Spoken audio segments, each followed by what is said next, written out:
esse homem sabe o que os alienígenas querem. E o que ele descobriu não tem nada a ver com tecnologia. Tem a ver com você. Se você está aqui, não é por acaso. O que você vai ouvir agora não é sobre naves ou abduções. É sobre um momento em que alguém comum descobriu por que eles estão aqui. E porque isso muda tudo o que você pensa sobre estar vivo. Antes de continuar, se histórias assim mexem com algo dentro de você, inscreva-se no canal, porque o que vem a seguir não é fácil de ignorar. 8h51 de março de 2019, interior do Arizona, Estados Unidos, uma cidade pequena chamada Sedona, conhecida pelas formações rochosas vermelhas e pelo turismo espiritual discreto. É o tipo de lugar onde as pessoas vão para fugir, não para serem encontradas. O homem se chama David Brennan, 52 anos.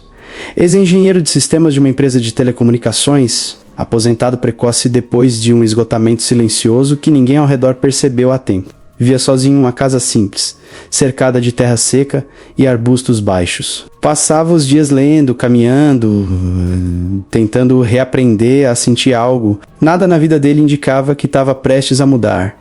Ele não acreditava em nada além do que podia ver. Não frequentava igrejas, não lia sobre conspirações, apenas existia num tipo de silêncio que algumas pessoas chamam de paz, mas que ele sabia ser apenas ausência. Era uma terça-feira comum. Ele tinha ido ao mercado de manhã, voltado para casa, preparado café. A rotina era a única coisa que o mantinha funcionando. Estava escurecendo quando ele notou o silêncio. Não o silêncio comum do deserto, esse era diferente. Pesado, como se o ar tivesse ficado mais denso. Ele estava na varanda dos fundos, xícara na mão, olhando para o horizonte alaranjado, quando percebeu que não ouvia mais nada. Nem grilos, nem vento, nem o zumbido distante da rodovia a quilômetros dali. Então veio a luz, não era um farol, não era relâmpago, era uma claridade a tule esverdeda, que parecia vir de todos os lugares ao mesmo tempo. Suave demais para ser artificial, intensa demais para ser natural, durou apenas alguns segundos. Depois, voltou o som, os grilos, o vento, tudo de novo, como se alguém tivesse despausado o mundo. David ficou parado, a xícara ainda na mão. Ele não sentiu medo imediato, sentiu estranheza, aquela sensação de quando você acorda no meio da noite e sabe que algo o acordou, mas não sabe o que. Ele entrou, trancou a porta, tentou voltar ao normal, mas algo dentro dele já sabia. Naquele momento ele ainda não sabia, mas já estava sendo observado. Na manhã seguinte ele encontrou a marca. Era no quintal, a uns 30 metros da casa. Um círculo perfeito na terra seca com cerca de 4 metros de diâmetro. A vegetação ao redor estava intacta, mas dentro do círculo tudo estava nivelado, compactado, como se algo pesado tivesse pousado ali sem deixar rastro de entrada ou saída. Nenhum sulco, nenhuma pegada. Apenas pressão. David se agachou. Passou a mão na terra. Estava fria. Fria demais para uma manhã de deserto. E tinha uma textura estranha, quase vitrificada nas bordas, como se tivesse sido exposta a calor extremo e depois esfriado instantaneamente. Ele ficou ali por alguns minutos, apenas olhando, tentou encontrar uma explicação, um balão meteorológico, um drone pesado, qualquer coisa, mas nada fazia sentido. Não havia som na noite anterior, não havia destruição, apenas aquilo silencioso preciso. Quando ele se levantou, sentiu algo, não era medo ainda. Era a sensação de estar sendo observado. Não pelos vizinhos, não por câmeras, por algo que sabia exatamente onde ele estava. Ele voltou para dentro, fechou as cortinas e pela primeira vez em anos, David Brennan sentiu que sua vida pequena e controlada tinha acabado de se tornar outra coisa. O que ele viu a seguir não foi feito para olhos humanos. 3 noites depois, ele viu o ser. Estava na cozinha, 2 da manhã, insônia completa desde o círculo no quintal. Ele tinha tentado ignorar, mas não conseguia. Cada som o fazia saltar. Cada sombra parecia ter forma. Então, enquanto bebia água direto da torneira, percebeu um reflexo na janela. Algo se movendo lá fora, na lateral da casa. Devagar, ele apagou a luz da cozinha. Esperou os olhos se ajustarem e viu. Era alto, mais de 2 metros. Silhueta fina, mas não frágil. estava parado perto de uma árvore seca, completamente imóvel, como se estivesse esperando ser notado. A luz da lua não revelava detalhes, apenas o contorno, mas o que mais perturbou David foi o modo como se movia. Quando finalmente se deslocou, não foi um caminhar, foi uma mudança de posição, como se tivesse pulado um quadro da realidade. David não gritou, não correu, ficou congelado, mão ainda segurando o copo. E então o ser virou a cabeça na direção dele. Não havia olhos visíveis, mas havia a presença, a sensação absoluta de estar sendo visto de um jeito que vai além do físico, como se cada pensamento dele estivesse exposto. Durou talvez 10 segundos. Depois, o ser recuou, não virou as costas, apenas desapareceu, como se tivesse se dissolvido na sombra. David largou o copo na pia, sentou no chão da cozinha, respirou fundo e tomou a pior decisão que poderia tomar. Ele decidiu não ligar para ninguém, porque no fundo algo dentro dele queria entender, algo maior que o medo, curiosidade, ou talvez a sensação de que, pela primeira vez em anos, algo realmente importava. Nos dias seguintes, a presença se tornou rotina. Ele via o ser ao longe, sempre no mesmo horário, sempre observando, nunca se aproximando demais. David começou a sair à varanda de noite apenas para confirmar. E o ser estava lá. Sempre, uma semana depois, ele deixou uma cadeira vazia na varanda, como um convite silencioso. Não sabia por quê. Só sentiu que deveria. Na noite seguinte, a cadeira estava virada de lado. E foi nesse ponto que ele começou a perceber que aquilo não era apenas um encontro. O contato real aconteceu 2 semanas depois do primeiro avistamento. David tinha acabado de acordar, ainda de madrugada, quando sentiu algo diferente no ar. Não era o silêncio pesado de antes. Era uma espécie de presença suave, quase convidativa. Ele se levantou, foi até a sala e viu a porta da frente entreaberta. Ele tinha certeza de que a havia trancado. Saiu devagar. O ser estava ali, a 3 metros de distância, parado na varanda. Sob a luz fraca do poste da rua, David pôde vê-lo melhor pela primeira vez. A pele era lisa, de um tom acinzentado que refletia a luz de um jeito estranho, quase translúcido. Os olhos eram grandes, escuros, sem divisão clara entre íris e pupila. Não havia expressão facial no sentido humano, mas David sentiu algo. Calma. Intenção? Não ameaça. Nenhum dos dois se moveu por um longo tempo. Então, o ser levantou uma mão. Não em gesto de parada, mas de reconhecimento. E David, sem entender porquê, fez o mesmo. Foi nesse momento que algo mudou. Não houve som, não houve luz, mas David sentiu uma presença mental, não palavras, não imagens, apenas uma sensação clara, como se alguém tivesse colocado um pensamento dentro da cabeça dele que não era seu. Você estava esperando.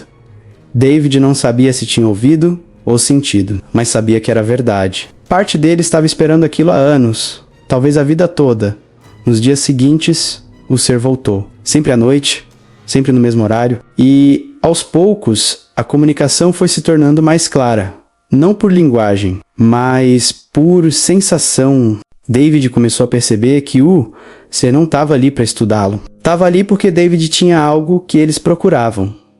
Atenção não científica, não religiosa. Apenas a capacidade humana de estar presente, de sentir sem julgar, de observar sem tentar controlar. Certa noite, enquanto estavam sentados em silêncio na varanda, David fez uma pergunta em voz alta, sem saber se seria entendido.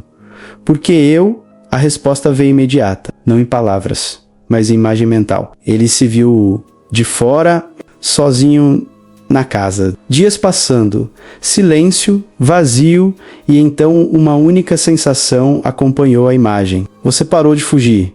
David sentiu o peito apertar, porque era verdade. Ele tinha passado anos fugindo do trabalho, das pessoas, de si mesmo. E quando finalmente parou, quando aceitou o vazio, algo finalmente conseguiu encontrá-lo. O ser se levantou, olhou para ele mais uma vez, e David sentiu a próxima mensagem como um peso suave no centro do peito. Vocês acham que estão sozinhos, mas nós esperamos que parem de gritar para conseguirem ouvir. David quis perguntar mais. Quis saber sobre propósito, sobre origem, sobre intenção, mas antes que pudesse, o ser recuou. E dessa vez, David entendeu. Não era sobre respostas, era sobre estar ali presente, sem medo, sem necessidade de controle. Quando o ser desapareceu naquela noite, David soube que não voltaria mais. Não porque o contato tinha terminado, mas porque tinha se completado. 2 semanas depois, algo quase destruiu tudo. David tinha voltado à rotina, mas era diferente agora. Ele não via mais o ser, mas sentia a presença de um jeito constante, como se algo tivesse ficado não uma vigilância, apenas uma conexão. Como saber que alguém importante ainda pensa em você, mesmo longe? Mas então os vizinhos começaram a notar. Sadona atrai gente espiritual, mas também atrai os céticos. E David tinha sido visto várias vezes parado no quintal de madrugada, olhando para o nada. Uma vizinha, uma mulher chamada Caron, fez um comentário casual no mercado. Outro morador mencionou luzes estranhas. Nada sério ainda, mas o suficiente. Foi numa quinta-feira que tudo quase desmoronou. David estava na varanda quando viu 2 carros estacionarem na estrada de terra perto da casa. Não eram da polícia, eram SUVs escuros, sem identificação. 4 homens desceram roupas civis, mas postura militar. Eles não bateram na porta, apenas ficaram ali observando a propriedade de longe, fazendo anotações, tirando fotos. David sentiu o coração acelerar. Não era paranoia. Ele sabia o que aquilo significava. Alguém tinha relatado algo e agora estavam investigando. Ele entrou, trancou a porta. E pela primeira vez, desde o contato, sentiu medo real. Não do ser, mas do que os humanos fariam se descobrissem. Naquela noite, ele não saiu. Ficou dentro de casa, luzes apagadas, esperando, mas por volta das 3 da manhã, sentiu novamente a presença suave, próxima. Foi até a janela. O ser estava lá, na beirada da propriedade, mas dessa vez não estava sozinho. Havia 3 deles, todos parados, imóveis, olhando na direção da casa. E David entendeu na mesma hora. Eles sabiam que algo estava errado. E estavam ali por ele. Mas não fizeram nada. Não se aproximaram, apenas ficaram. Como uma despedida silenciosa. Como se dissessem, não podemos proteger você disso. Mas estivemos aqui. David sentiu algo quebrar dentro dele. Não de tristeza, mas de compreensão.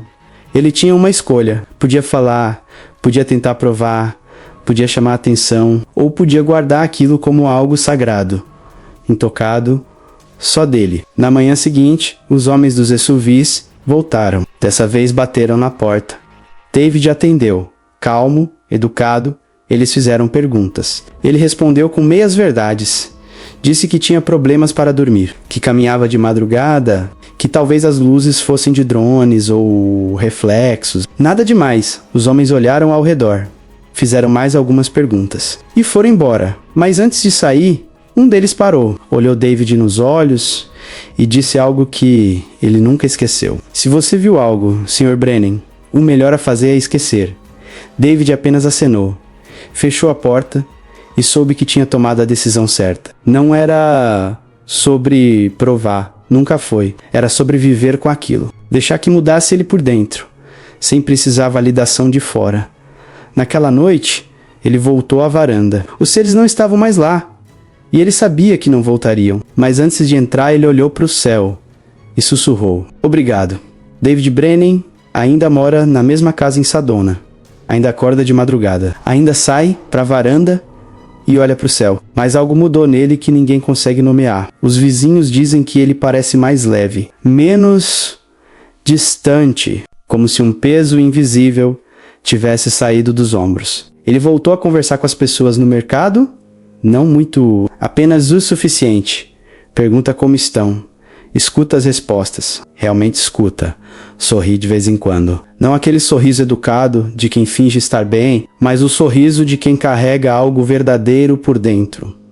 Algo que não precisa ser explicado. Caron, a vizinha que se preocupava com ele, comentou numa tarde.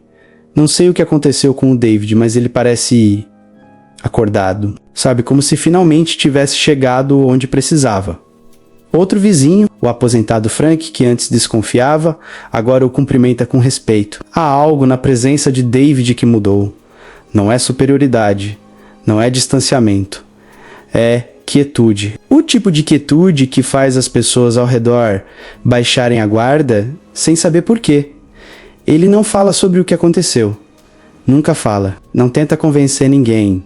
Não procura grupos de ufologia. Não posta em fóruns. Não escreve relatos anônimos. Não dá entrevistas. Guarda tudo como quem guarda uma carta antiga de alguém que amou. Algo íntimo demais para ser compartilhado sem perder o sentido. Algo que, ao ser verbalizado, se tornaria menor, menos verdadeiro. Ele entendeu algo fundamental. Mistério compartilhado vira espetáculo. E o que ele viveu era sagrado demais para isso. Às vezes, quando está sozinho, lendo na varanda ou caminhando pelas trilhas ao redor da casa, ele sente uma presença breve, sutil, como um pensamento que não é seu, como uma frequência baixa vibrando no peito, uma sensação de estar sendo visto, mas não vigiado, acompanhado, reconhecido. E nesses momentos ele fecha o livro, para de caminhar, respira fundo, fecha os olhos e apenas sente, sem pressa, sem medo, sem precisar entender ou nomear. Apenas estar ali, presente, consciente e sorrir. Porque sabe que não está sozinho. Nunca esteve. Tem dias em que ele pensa em contar, em ligar para alguém, em escrever tudo num caderno, em gravar um áudio, em deixar registrado para quando não estiver mais aqui. Mas sempre desiste. Porque sabe que o que viveu não cabe em palavras. Palavras recortam, simplificam, distorcem. E tentar explicar seria roubar o mistério.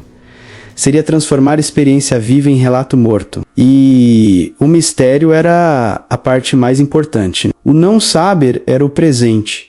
A incerteza era a graça. Certa vez no Café em Sedona, uma jovem Saint-Husset, ao lado dele no balcão, estava visivelmente perturbada. Olhos vermelhos. Mãos tremendo, ela pediu água. Respirou fundo várias vezes. David não disse nada, apenas ficou ali, presente. Depois de alguns minutos, ela se virou para ele e disse: "Desculpa. Eu tive uma experiência estranha essa noite. Não sei explicar. Vi algo. Algo que não deveria existir. E não sei se estou ficando louca." David olhou para ela. E pela primeira vez desde o contato, pensou em falar. Em dizer que entendia que não estava louca, que havia algo além do que nos ensinaram. Mas então percebeu, não era disso que ela precisava. Ela precisava descobrir sozinha, caminhar pela própria jornada, tomar as próprias decisões. O mistério dela não era dele para validar. Então ele apenas disse: "Você não está louca. O que quer que tenha visto é real para você. E isso é o que importa. Não precisa provar para ninguém. Apenas sinta e veja onde isso te leva." Ela olhou para ele por um longo momento. Depois assentiu, agradeceu e saiu. David nunca mais a viu, mas esperava que ela tivesse encontrado sua própria paz com o que viveu. Porque, no final, é isso que o contato faz. Não te dá respostas. Te dá questões melhores. Te dá presença, te dá consciência de que há mais, sempre há mais. David e Bray não sabem o que eles querem. E não é tecnologia, não é informação, não é submissão, não é adoração, não é que façamos contato em massa, não é que provemos sua existência. É presença, consciência, a capacidade humana de parar e realmente estar vivo, de sentir sem filtro, de ser sem máscara, de observar sem julgar, de existir sem fugir. Eles querem que acordemos não para eles, mas para nós mesmos, para a vida, para a consciência que carregamos e desperdiçamos em ruído, em distração, em fuga constante de nós mesmos. E talvez isso seja o mais perturbador de tudo, porque significa que eles não estão esperando que evoluamos tecnologicamente, não estão esperando naves mais rápidas, Inteligência artificial mais avançada, armas mais potentes estão esperando que evoluamos em consciência, que paremos de gritar para conseguirmos ouvir, que paremos de fugir para conseguirmos sentir, que paremos de controlar para conseguirmos estar, e quando o suficiente de nós acordar, talvez então eles se revelem completamente, não antes, porque antes disso não estaríamos prontos, transformaríamos encontro em guerra, mistério em commodity, presença em espetáculo. Eles esperam porque nos respeitam, esperam porque entendem algo que esquecemos. Consciência não pode ser forçada, apenas convidada. Talvez o verdadeiro contato nunca tenha sido sobre naves ou tecnologia. Talvez sempre tenha sido sobre um momento em que alguém para de fugir, para de gritar, para de buscar lá fora o que sempre esteve dentro. E finalmente escuta, finalmente sente, finalmente está. David nunca mais viu os seres fisicamente, mas carrega algo que não pode ser tirado dele. Uma certeza silenciosa de que não estamos sozinhos. E de que talvez nunca estivemos apenas barulhentos demais para perceber, ocupados demais para sentir, distraídos demais para estar realmente presentes na própria vida. Ele não sabe se eles voltarão. Não sabe se já estiveram com outros. Não sabe quantos como ele existem, espalhados pelo mundo, guardando seus próprios encontros em silêncio. Não sabe se fazem parte de um plano maior ou se apenas passam, observando, esperando pacientemente que alguém, em algum lugar, esteja pronto para recebê-los sem medo, sem necessidade de controle, sem necessidade de prova. Mas ele sabe disso. No momento em que parou de procurar respostas e começou a apenas estar presente, algo o encontrou.